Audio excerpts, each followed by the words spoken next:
Buenos días nuevamente para todos. Mi nombre es Jesús Marulanda. Yo soy residente de tercer año de oftalmología de la Pontificia Universidad Javeriana de Cali.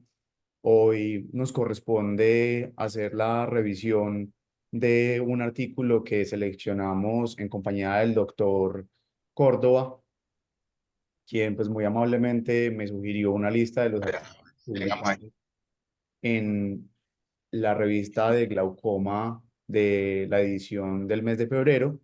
Y pues digamos que dentro de los títulos listados, este me pareció de cierto interés y por eso quise compartirlo también con ustedes. Este artículo se les compartió previamente. Entonces, hablamos entonces. Vayan aquí. Agradezco a los que están conectados, por favor, apagar el micrófono para evitar interrumpir la sesión académica. Muchas gracias. Entonces, este artículo se les compartió previamente al grupo de residentes y a los docentes. Sin embargo, si hay algún asistente que no esté aquí dentro de esos grupos, la referencia está en la parte inferior de la diapositiva y con mucho gusto también se lo puedo compartir en formato PDF. Entonces, hablando un poquito de dónde fue publicado este artículo, ya les mencioné que fue, digamos, un paper del Journal of Glaucoma, que es la revista oficial de la Asociación Mundial de Glaucoma, con unas publicaciones mensuales y que tiene un cuartil uno dentro de las revistas de su categoría, que es oftalmología, en el ranking decimago. Los autores de este artículo son dos: el doctor Sylvain Roy, que es especialista en glaucoma, y asimismo el doctor Andrés Mermud, que también lo es, y que llevan por lo menos 2 décadas de publicaciones.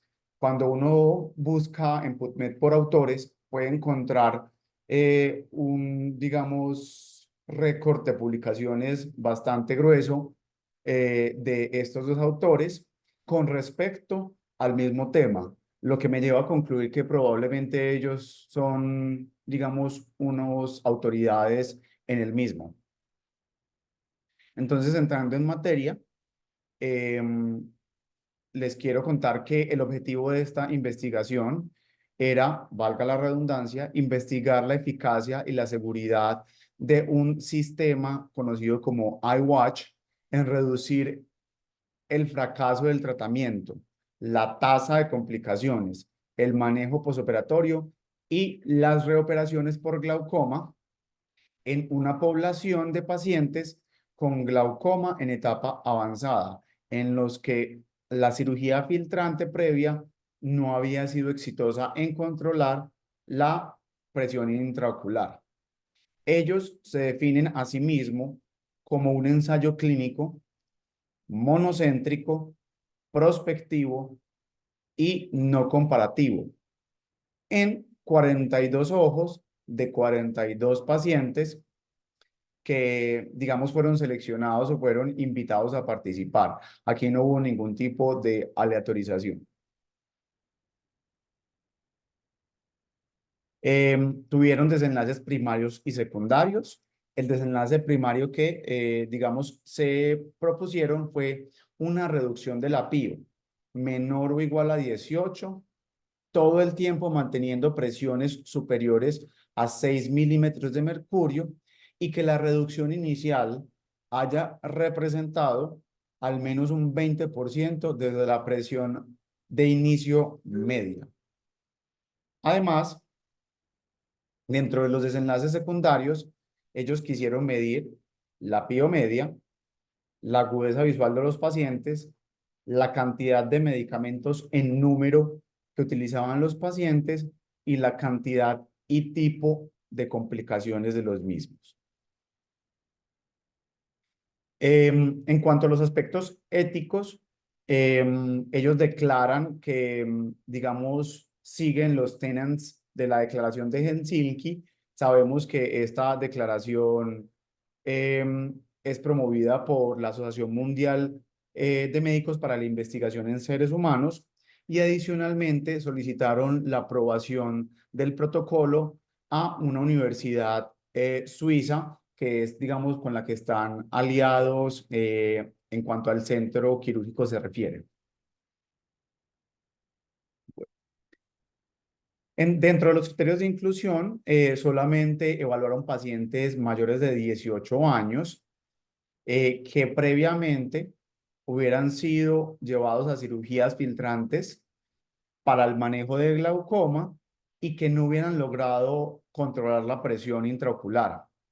Se los marcó con un símbolo de precaución porque cuando uno hace un análisis crítico, tiene que, digamos, estar buscando aquellas cosas que me dicen que el trabajo que yo estoy leyendo tiene buena calidad o no tiene tan buena calidad. Y en el caso de ellos no definieron claramente cuáles eran las cirugías previas fallidas y cuántas deberían ser esas cirugías para considerar que eran fallidas.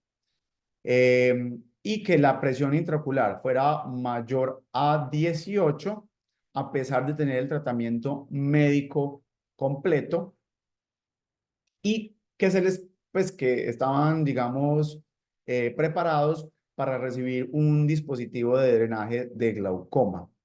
A quienes no incluyeron durante este estudio a los pacientes que tenían microoftalmia, a los pacientes que tenían antecedente o que tenían una uveitis actual, pacientes con otras neuropatías no glaucomatosas, pacientes con retinopatía diabética proliferativa o no proliferativa grave y pacientes que hubieran sido sometidos a diferentes cirugías previas.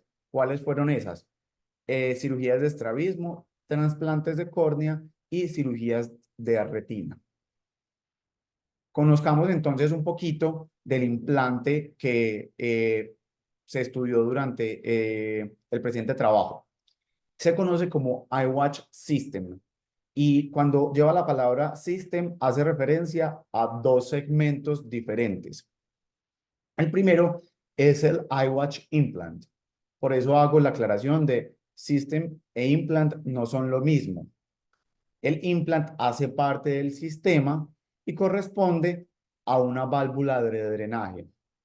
Y cuando yo le agrego el segundo instrumento que se llama iPlate, es que configuramos el iWatch System. Y este es un reservorio sobre el cual se va a hacer de manera efectiva una ampolla de filtrado. El iWatch Implant, en resumen, entonces, es un dispositivo que cuenta con un disco magnético. Ese disco magnético permite la apertura o el cierre selectivo del tubo deformable. Y eso lo que hace es un cambio en la resistencia al flujo de salida del humor acuoso a través del mismo. Este se puede hacer, digamos, de manera muy fácil con un ajuste guiado por una herramienta que vemos aquí en la parte derecha, que ellos llaman iWatch Pen, que permite el cierre y la apertura de la válvula, y esto lo hace a través de un imán y una brújula que nos ayuda a orientarnos sobre el cierre. El implante está fabricado con un material que se llama PIC y el tubo deformable es silicona de grado médico como algunos otros válvulas. La longitud de ese tubo es de 3.2 centímetros o 32 milímetros, que es lo mismo. Ahora, pues me llamó mucho la atención este dispositivo y yo creí en principio que era nuevo. Y realmente me fui a buscar artículos previos y encontré que este artículo fue publicado por primera vez en la comunidad médica cuando estábamos en el Mundial de Fútbol del 2014 que fue en Brasil. Y ese mismo año, ese mismo grupo publicó el uso in vivo de este dispositivo. Es decir, que ya llevamos una década con el dispositivo conocido por la comunidad médica. Muy bien. Ahora pasemos entonces a el iPlate, que es la parte complementaria. Este es un dispositivo entonces de drenaje sin válvula. Está fabricado en silicona de grado médico como el tubo del iWatch. Está disponible en dos tamaños, uno que llaman 200 y otro que llaman 300. ¿En qué se basan sus nombres? Básicamente en el área que ellos cubren. El de 200 cubre un área de 200 milímetros cuadrados y el de 300, pues estos mismos 300 milímetros cuadrados. Para seleccionar dependiendo del tamaño. Muy bien. Entonces, aquí seguiría la descripción del procedimiento quirúrgico que ellos plantean en el artículo. Sin embargo, encontré, gracias a Dios, un video para hacerlo mucho más agradable. Me tomé la libertad de ponerle los subtítulos y además reproducirlo en una velocidad más alta para que no tomara mucho espacio de la discusión. The iPlate. This is the 300 square millimeter version. There's a smaller 200 square millimeter version. The nice thing is they don't need to be tucked under the muscles. We will here in this case use 5-0 Prolene suture to fixate the plate through the fixation eyelets placed in the sclera. You'll find the suture is quite durable, and the knots should be cut short and rotated into the fixation holes. At this point, this is very similar to what we do for a classic regular tube shunt. However, at this point now, we're going to be marking the sclera with a special marker. This is where the actual iWatch will be placed. We're centering it on the plate and marking here 2 millimeters back from limbus, and making an outline now, partial thickness. This is about half scleral thickness here, outlining this mark. This is where the iWatch implant will be placed, so it stays within the sclera and is not so elevated. This is another dissection using a crescent blade, and again, this just provides a partial thickness. The section here, much like a deepstrectomy, to allow the iWatch device to be placed within the face. This will again promote good closure and facilitate conjunctival coverage. Now using a 26K needle, 1.5 millimeters back from limbus will enter here at the iris plane, making sure that the needle is entering here, not point to the cornea, but rather iris plane. And this is again a 26K needle, which is going to be used for the nozzle of the iWatch device, which is now being placed using a non-magnetic forceps. And you can see the iWatch is currently in the open position. You can see a nice flow through the terminal end. We'll rotate now the device to place within the deep spiral dissection. And we will use 10-0 nylon suture in this case to fixate the implant. It helps to bias the suture to push the implant forward so it stays nicely within the 26K track. At this point now, we will assess the positioning of the implant. We will use a gonio lens here to visualize the nozzle into the anterior chamber, nicely placed. You can see it's placed just below Foggy's line, and again, iris plane.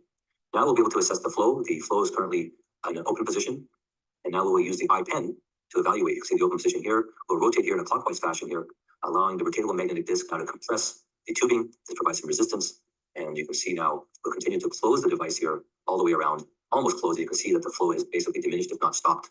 And this is really the technical nature of the device. We're doing this intraoperatively. We can do this postoperatively, of course. And just to show again, now we're going to partially open the iWatch here to the 2.5 position here.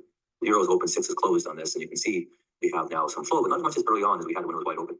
Now we're going to attempt to close the implant completely, which is the position we take it in here into the case. And you can see the eye's pressurized, but there's no flow coming and emerging from the iWatch. We'll turn the tube up here flush, replace it in that terminal nozzle of the iWatch. The eyeplate is connected now, and we will use in this case a large piece of scleral graft to cover the iWatch and part of the tube. This is just protection here, but it's really nice to have the iWatch placed within the deep of the section, so it's reset a bit from the surface. Again, the implant is in the closed position.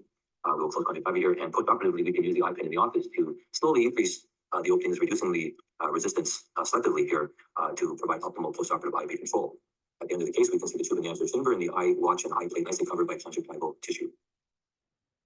Bueno, This is the entonces, sort of technique for the iWatch device. We're starting with como the pudieron ver en el video, pues que ilustra muy bien el procedimiento quirúrgico y además el uso del iPen, que es con el dispositivo para abrir y cerrar la válvula.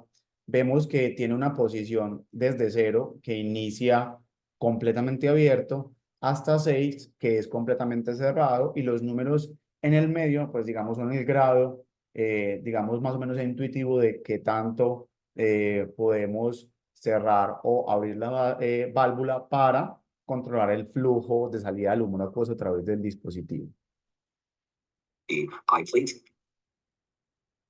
Bueno, entonces ellos hicieron un seguimiento. Ese seguimiento lo hicieron el primer día posoperatorio, a la semana posoperatoria y 2 semanas, al primero, segundo, tercero, sexto, 12 meses y 24 meses.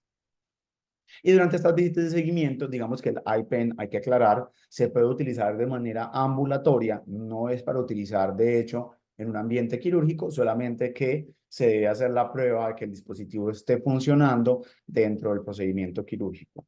Adicionalmente, digamos que las medidas más importantes a resaltar fueron la toma de la presión intraocular, que se realizó con un tonómetro de ablación de Goldman, y la agudeza visual fue tomada con la cartilla de Snellen y, digamos, expresada en decimales. Todas las cirugías, la agudeza visual y la toma de la presión intraocular fueron realizadas por el mismo evaluador, en este caso el doctor André Mermuth. Ellos definieron entonces como éxito completo, es decir, el mundo ideal, que se pudiera lograr una PIO menor o igual a 18 milímetros de mercurio con presiones todo el tiempo posoperatorias iguales o superiores a 6 milímetros y que haya una reducción de al menos 20% sin que el paciente utilice medicamentos. La tasa de éxito calificado es la misma que la tasa de éxito completo, pero con o sin medicamentos. Por lo tanto, la tasa de éxito calificado contiene la tasa de éxito completo. Eso lo debemos tener en cuenta. Y consideraron una falla del procedimiento todo paciente que tuvieran que llevar a una cirugía adicional de glaucoma, si había pérdida de líneas de visión, la necesidad de extraer el implante y no poder lograr estas metas de presión definidas previamente en 2 visitas consecutivas después de 3 meses de seguimiento. También, digamos, se excluye en cualquier momento o, digamos, consideran falla cualquier momento de hipotensión, una PIO por debajo de 6 milímetros de mercurio. El análisis estadístico lo realizaron utilizando un paquete de datos llamado S+, provisto por Solution Metrics, y las pruebas utilizadas fueron la T de Steuben pareados, porque tenían datos pareados, así como la Udeman-Whitney mediante análisis bilateral. Pasemos entonces a revisar los resultados. Lograron reclutar 42 pacientes. 32 de ellos lograron completar el esquema de un año de seguimiento y solamente solamente una muestra de 10 pacientes perdieron la visita del año 1.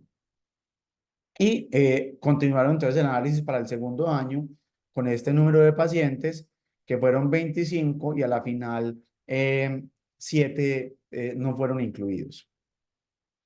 Bueno, entonces el tiempo medio de seguimiento de todos los pacientes fue 18 meses, más o menos 4. Esto está presentado en media más desviaciones estándar.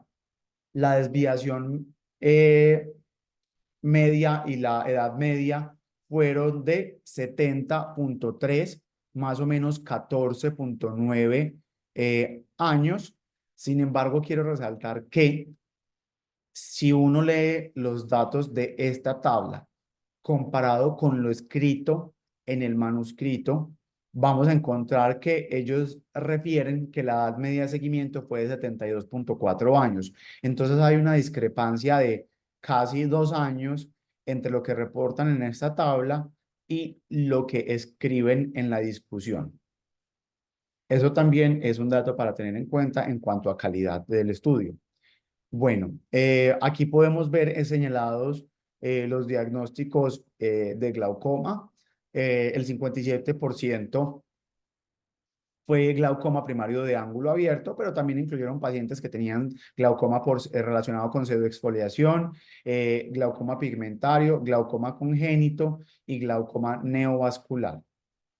Y por último, el número de cirugías previas filtrantes de este grupo de pacientes fue de 1.4, más o menos 0.8. Es decir, que todos los pacientes tenían alrededor de una cirugía y media, pues esto en términos estadísticos obviamente, Sin embargo, recuerden que yo les había hecho la precaución que ellos no habían dicho cuántas cirugías previas había tenido que ser sometido el paciente para incluirlo.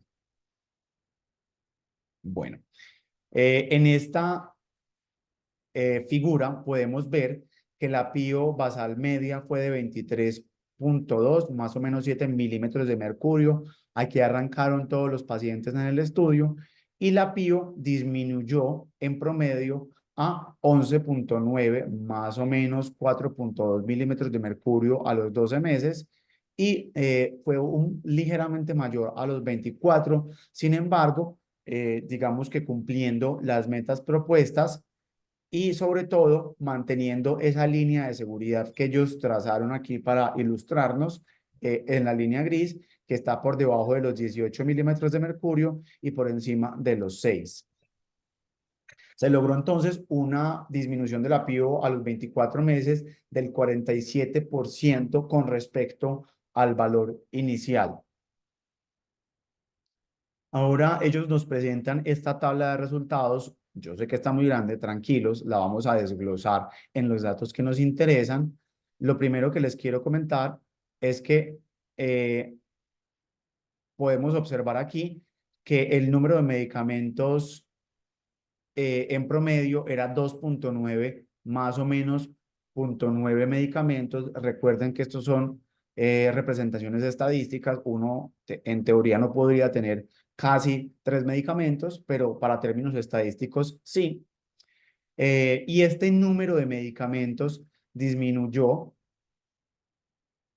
al año de seguimiento a 0.8, más o menos 0.9.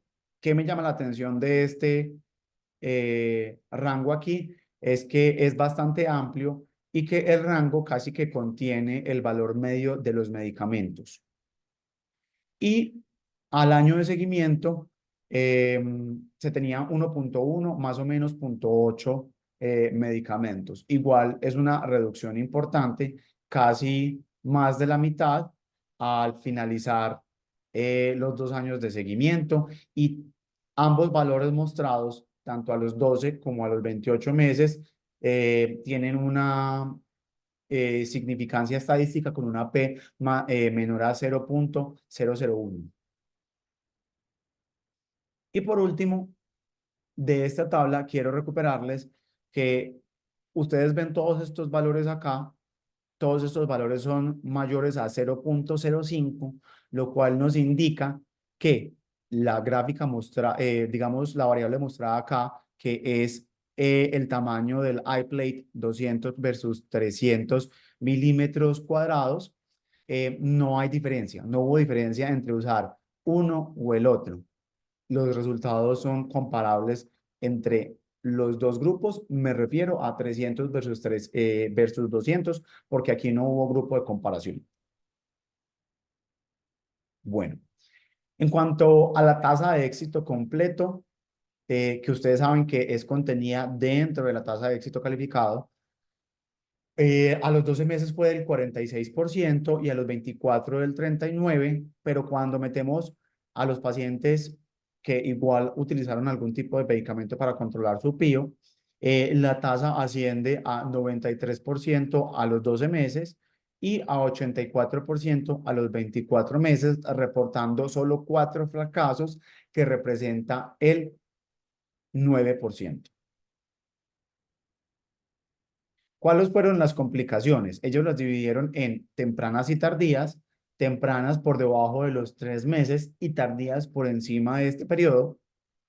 Reportan 4 complicaciones tempranas, 2 fueron ifema y 2 fueron desprendimientos coroideos, y presentaron únicamente 4 eventos tardíos, una erosión conjuntival, un edema macular transitorio, diplopía transitoria y edema corneal. De las complicaciones tardías hay que resaltar que todas resolvieron de manera espontánea.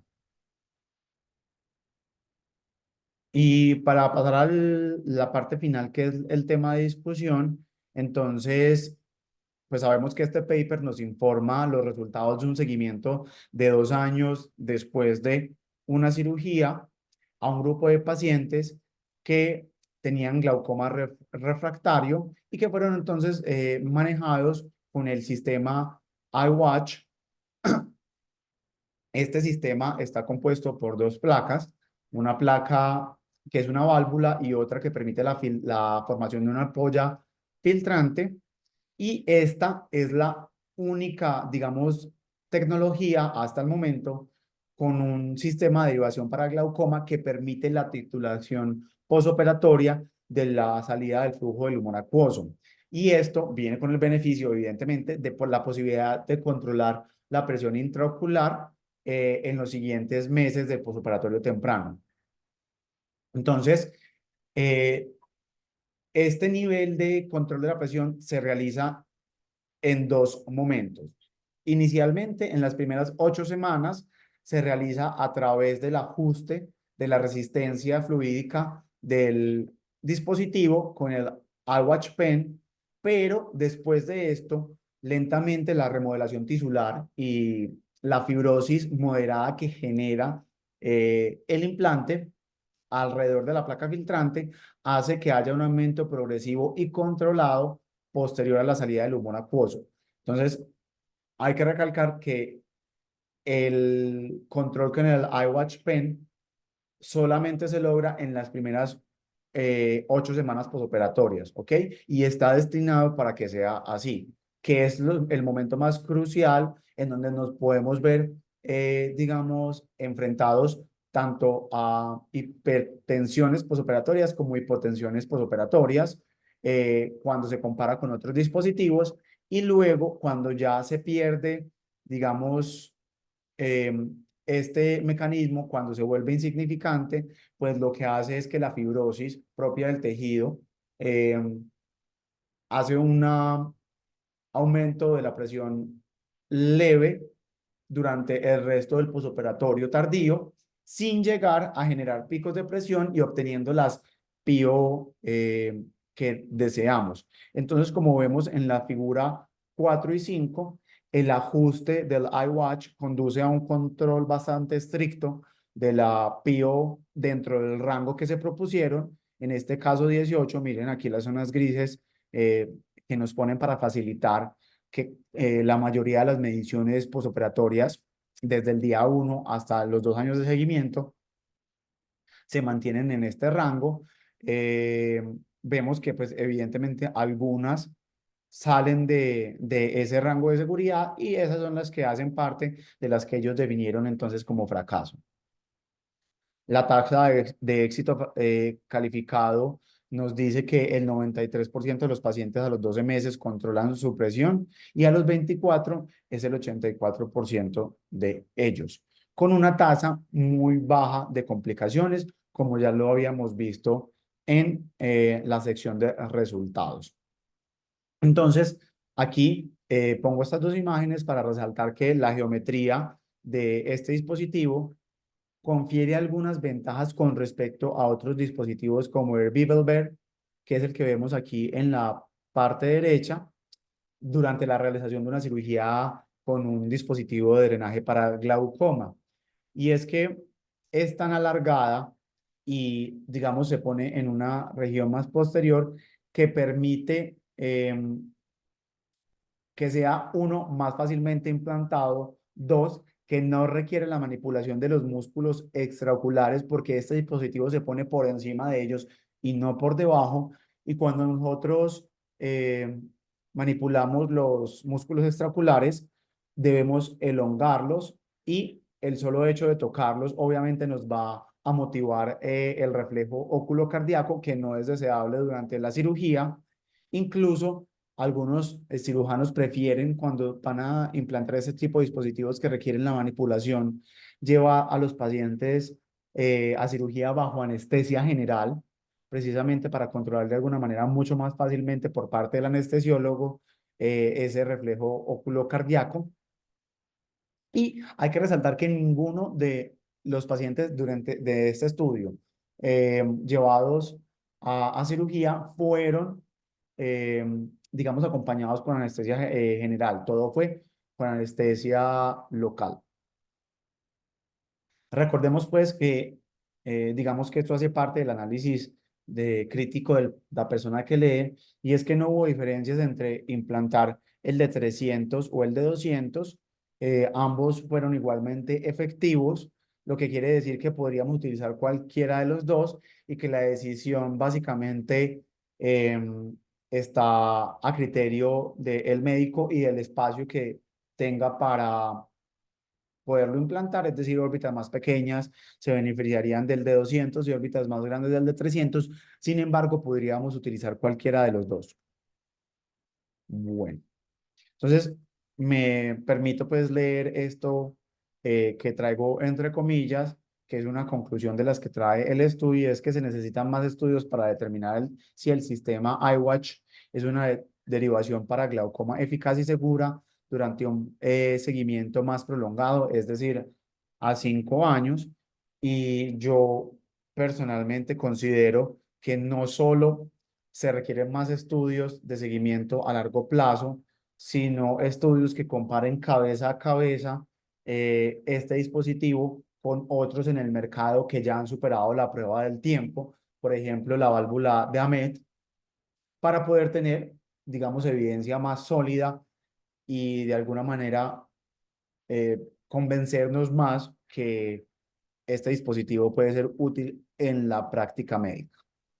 Y ya para finalizar, entonces quiero que nos llevemos para la casa, que uno, este dispositivo no es nuevo, está siendo publicado desde el 2014. Los papers que les presenté publicados en ese año es uno, la presentación inicial, y dos,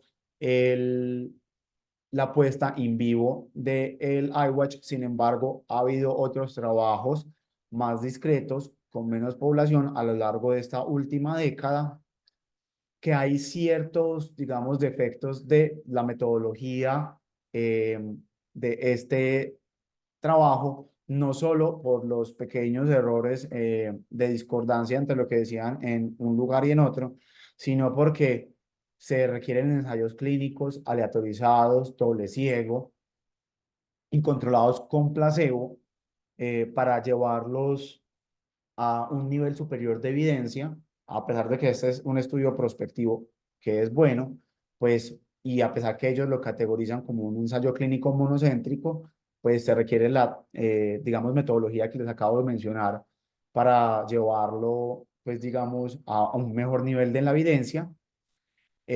Parece, en mi concepto, que tiene buenos resultados. Asimismo, ellos lo plantean durante la discusión. Hay que establecer la relación costo-beneficio en un país como el de nosotros. Realmente no pude encontrar cuánto cuesta el dispositivo, pues como por lo menos para informárselos en esta sesión. Y pues que se requieren más estudios de todo tipo, o sea, no solamente el ensayo clínico aleatorizado, sino aquellos con diseños más modestos que igual son necesarios para poder generar evidencia, porque a veces también tendemos a esperar solamente ensayos clínicos y metaanálisis, pues y recordamos que algunos estudios como los estudios de cohorte, pues son los estudios primarios que nos permiten generar hipótesis. Y con esto, pues, llegamos al final de lo que les traía preparados para hoy, y quería dejar un buen espacio para la discusión y que los docentes, pues, nos guiaran sobre lo que opinan de el trabajo que les expuse, y pues que, digamos, muy amablemente los investigadores se han dedicado a investigar para ofrecer nuevas alternativas en el tratamiento del glaucoma refractario. Muchas gracias y espero que haya sido de su agrado. Muy buena la presentación, Jesús, excelente, muy claro, absolutamente claro. Te felicito por eso porque ilustras muy bien todo, incluyendo el video. Me gustó muchísimo el tipo de presentación y resalto de entrada de eso. Gracias, Tengo doctor. algunas preguntas, tengo Sí, señor. algunas preguntas. En ningún momento utilizaron mitomicina, ¿cierto? No, señor. Listo, muy bien. ¿Algún paciente le hicieron milling posterior? Sí, ellos describieron que procedimientos quirúrgicos posteriores iban a ser indicados como falla terapéutica. Sin embargo, hicieron un pequeño listado dentro de los que se encuentra el needling que iba a ser permitido. Y sí lo realizaron en un par de pacientes, sin embargo, no son muy claros ni lo muestran de manera, eh, digamos, explícita en el paper. Y en esos Nilen no utilizaron mitomicina tampoco, No, señor, ¿no? no. O no está descrito. Pues yo no encontré un artículo que estuviera descrito. Sí, Asumo pero, la corrección. eh, asumo la Jesus, corrección. yo te ayudo ahí. Señor, Por ahí hay un pedacito muy pequeñito, ellos lo ponen en una parte.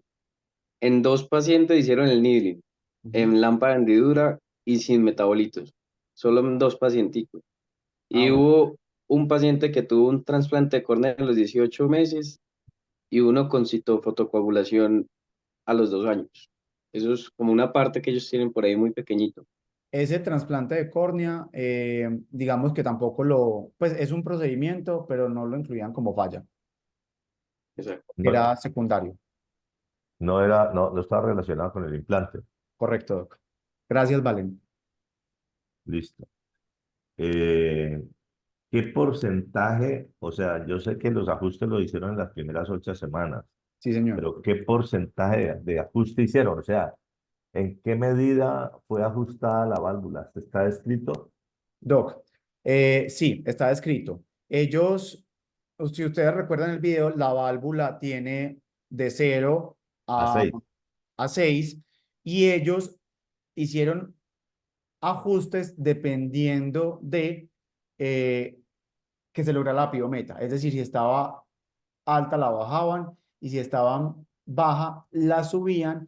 No está descrito en porcentaje, pero sí hay una tabla que era bastante, pues como desagradable para la vista, en los que ellos detallan, si me permiten, de pronto se las puedo compartir aquí.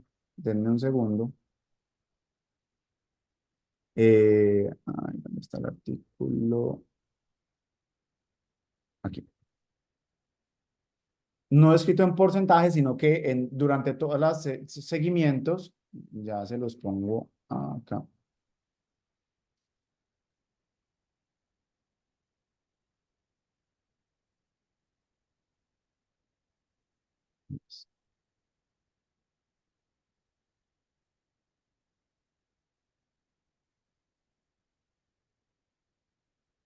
Era básicamente algo como esto, de que tanto tuvieron que ajustar la válvula y la presión media de todos los pacientes incluidos durante ese tiempo. Entonces podemos ver que la presión media en el día 1 era de 10,8 y fue subiendo paulatinamente hasta los primeros 2 meses y luego se estabiliza, digamos, un poco en números de pues, entre los 12 y 14 milímetros de mercurio. No sé, Doc, si eso responde a la pregunta que usted me acaba de hacer. Sí, pero de todos esos pacientes, ¿a cuántos tuvieron que ajustarlo? A todos. Durante el procedimiento, en las primeras 8 semanas, a todos se les realizó ajuste de la, ¿cómo se llama? Del De drenaje, la, de la, del flujo, sí, del del tubo, flujo. del flujo con el iWatch. Ya, ok, a todos. Ya. Bueno, Yo pues te a puedo ver, ayudar ahí a aportar alguna cosita. vale. Es que ellos no fueron muy claros y ellos lo mencionan que falta definir como lo que es el momento de ajuste, o sea, como la curva que ellos hacen Exacto, como de presión. exacto. Ellos dicen que ajustaban y en 15 minutos volvían a medir, Ujú. ajustaban y así. Por ahí hay una tabla, que no me acuerdo cuál es, que mostraban como lo que definiste, Jesus, donde decían que a los 3 meses ya dejaron de ajustar, o sea, que ya el paciente venía a la consulta y no tuvieron que ajustar presión. Y Ah, mostraban más o menos como esa, la tabla, esa de ahí, la 4 como las posiciones medias y los números de ajustes que tuvieron que hacer por cada paciente. Entonces, mira que más o menos al mes es el momento en que más ajustes tuvieron que hacer, 11 ajustes en una sola consulta, pero ya no estaba tan, digamos, como tan apretada pues la válvula. pero eso se Y refiere ya como a los al número 90 de, fue que bajaron. de rotores que había que hacer. Exacto. El número de ajustes que hicieron o la curva, cómo se movía, pues más o menos. Pero no dan, o sea, la respuesta del doctor, no dan un porcentaje en realidad, dan esta tablita. Y otra cosa es que, pues, por supuesto, dejaron de ajustar a los 3 meses y es porque, como yo les expliqué, después de los 3 meses no está previsto ajustar el iWatch. Está previsto ajustarlo durante las primeras 8 semanas postoperatorias, porque de ahí en adelante, pues, el proceso de fibrosis es el que ellos describen que nos lleva a aumentar ligeramente la presión, pero a mantenerla al final de esos 24 meses de seguimiento en las metas propuestas. Exacto. En la tabla dice número total de ajustes, ¿sí? Sí, medio. Pero, sí, número total de ajustes en total, dice, en total.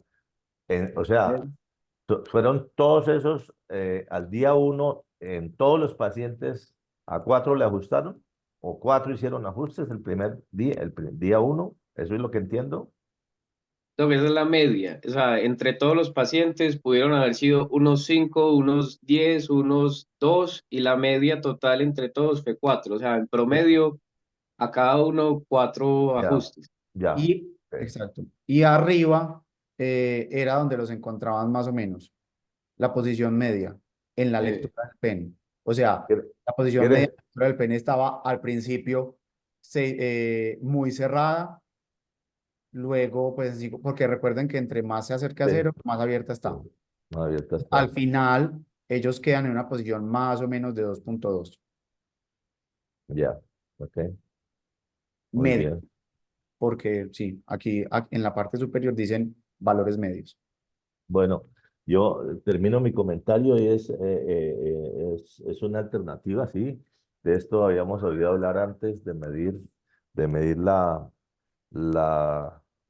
de poner un ajuste.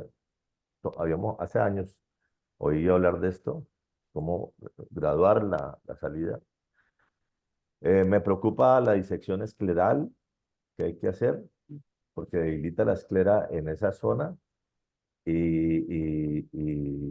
pues en estos pacientes, si no se controla la presión, puede generar un riesgo para un posterior estafiloma. Ujú. Eh, no más, me parece muy bueno el artículo, muy bueno el análisis y de nuevo enfatizo muy buena la presentación, Jesús.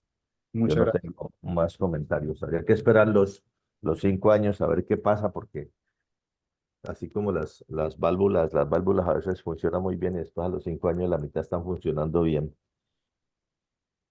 Dale, Carlos. Sí, bueno, buenos días, don Jesús, felicitaciones, muy buena presentación. Bueno, varias cositas. Lo primero, desafortunadamente, el tema inicial de la válvula es que obviamente haga hipotonía y una hipotonía clínica, maculopatía, y que obviamente eso sea un desastre visual y todo lo demás. Entonces, digamos que desde el día 1 hasta el día 90 perfectamente, esas fases hipotensivas, hipertensivas que suceden, pues realmente lo que hace complejo el manejo de, del mecanismo valvular. A mí me parece que es algo muy novedoso. Yo lo veo técnicamente difícil, yo no lo veo tan fácil. Obviamente las escleras de nuestros pacientes no son propiamente las más gruesitas como para que podamos hacer esto. O sea, yo lo veo técnicamente que tiene un grado pues de dificultad y que no creo que pueda ser aplicado para todos. Creo que muchos deben tener un estudio como de VM previo para mirar bien ese espesor escleral y con base en eso mirar si es factible o no esta técnica quirúrgica. Pero la clave es que si el iWatch permite, cuando la presión baje de 6, permite modularlo, recalcularlo y que no suba la presión, pues obviamente es un mecanismo absolutamente ganador que nos está evitando esa hipotonía temprana o mediana y obviamente todas las complicaciones quirúrgicas. Dame unos minutos que Lo estoy en segundo, una conferencia, ya te llamo. lo segundo que me pareció muy interesante es que cuando compararon tamaño de implante de 200 y 300, No, no hubo mayores diferencias. Y eso digamos que lo llevamos a cuando comparan a Med con Barbell, con las nuevas implantes de ahora que tienen eh, platos más grandes o más pequeños. Y vemos que al final del día, pues las diferencias tampoco son tan acentuadas. Entonces, Eso en cuanto al mecanismo total del implante. Hay un artículo que es la referencia número 6, que la pueden bajar muy fácil por CSI, ellos comparan el iWatch con AMED, que es lo que tú al principio decías que pues faltaban comparaciones. Ok, Por lo menos el único artículo escrito igualmente por el mismo, el mismo no sé si grupo. es un hombre o una mujer, Sylvian Roy, no sé si es un hombre o mujer, en fin, que compara pues el iWatch con la válvula AMED en glaucoma refractarios. Lo que dice al principio es muy cierto, es decir, ¿qué es un glaucoma refractario? Ellos simplemente mencionan que fueron pacientes pues con traves previas, con algún stent previo, pero realmente un glaucoma refractario es un paciente multioperado con una serie de situaciones que lo lleva a refractario. Entonces, esa definición es muy importante pues porque obviamente la tasa de éxito se va a ver reflejada en la medida en que sea muy refractario o que simplemente sea un glaucoma que tiene una cirugía que falló y ya su siguiente paso es un iWatch. Entonces, todo eso tiene mucho que ver en el resultado posquirúrgico y en las medidas de presión y todo eso. Otra cosa que aquí había anotado, eh, tamaño del implante. A mí, igualmente, o sea, parece que es incómodo en la medida de hacer el cambio del relojito, o sea, como que no es una maniobra cómoda y sencilla, y eso pues digamos que es engorroso para el paciente. Lo tercero es, como decía el doctor Mendoza, aunque el uso de la mitomicina en válvulas tiene cosas a favor y en contra, tiene resultados a favor y en contra, qué bueno hubiera sido mirar parte de los grupos con mitomicina y parte no, y ver en el mediano plazo qué hubiera ocurrido, ¿no? Lo otro es que el seguimiento de ellos es muy bueno, a 2 años un buen seguimiento, realmente uno ve estudios máximo 1 año, entonces 2 años creo que muestra un muy buen seguimiento para eso. Y finalmente, lo que genera esta fibrosis, tanto en las traves como en las válvulas, todo ese tejido conjuntival, epiescleral, recordemos que cuando el flujo de presión es muy elevado, igualmente hay una liberación de todos estos mecanismos proinflamatorios.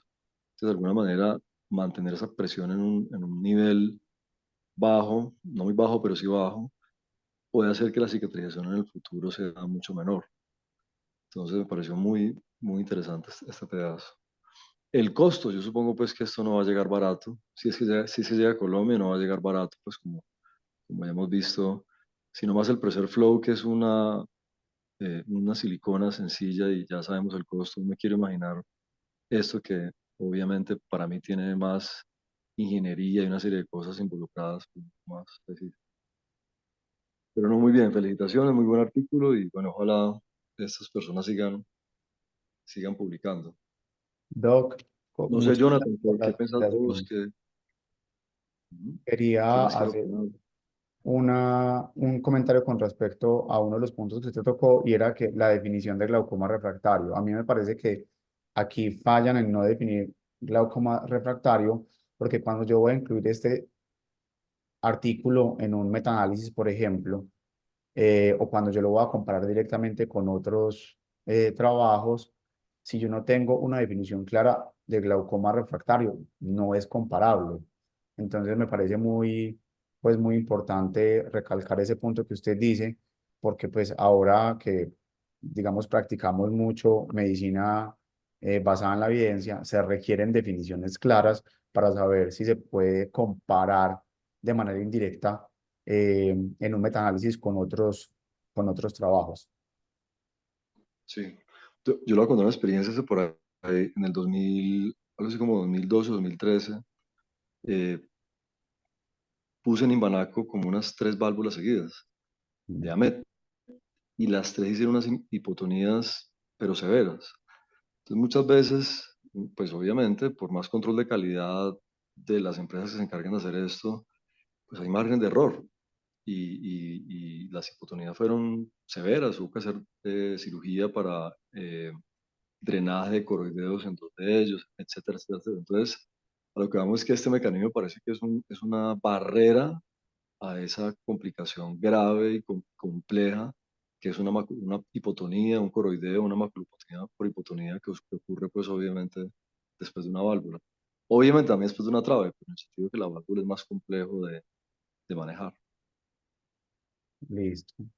Muchas gracias a todos por su atención y espero que tengan un feliz día. Hasta Muchas luego. gracias. Jonathan no tiene para decir. Hola, buenos Jonathan, días. ¿estás por ahí? Sí, No. Qué pena, Doc. tranqui. Bueno, Jesús, no, súper la expo. Realmente, pues a mí me parece chévere traer este tipo de artículos porque vemos pues que de pronto las cosas que tenemos en este momento, pues siempre hay alguna forma de mejorarlas, ¿ya? Como decía el profe Mendoza y el doctor Rivera, pues en las válvulas hay algo que tener mucho en consideración y es más que todo el manejo posoperatorio. El doctor Parra, que fue la persona que me entrenó y pues que también entrenó al doctor Rivera, dice que, o sea, la mitad de la cirugía es el implante de la válvula y la otra mitad de la cirugía realmente es el cuidado posoperatorio. Entonces, realmente la necesidad de estos dispositivos o la actualización a dispositivos pues antiguos como la válvula de Ahmed, por decirlo así, lo que nos llevan es intentar solucionar esas complicaciones y pues que podemos tener en ese periodo posoperatorio. Y sobre todo, pues, como le decía el doctor Rivera, las hipotonías. O sea, un paciente que al otro día de pronto tenga la presión no esté en metas o algo, pues es mucho más manejable, le puedes volver a colocar hipotensores para llegar a una presión meta, pero pues realmente las hipotonías sí, pues pueden ser bastante catastróficas. Entonces, nada, Jesús, felicitaciones y muchísimas gracias. Que tengan un feliz día. Hasta luego. Muchas gracias. Bueno, muchas gracias, Valentín. Necesito hablar Hola, contigo. gracias a todos.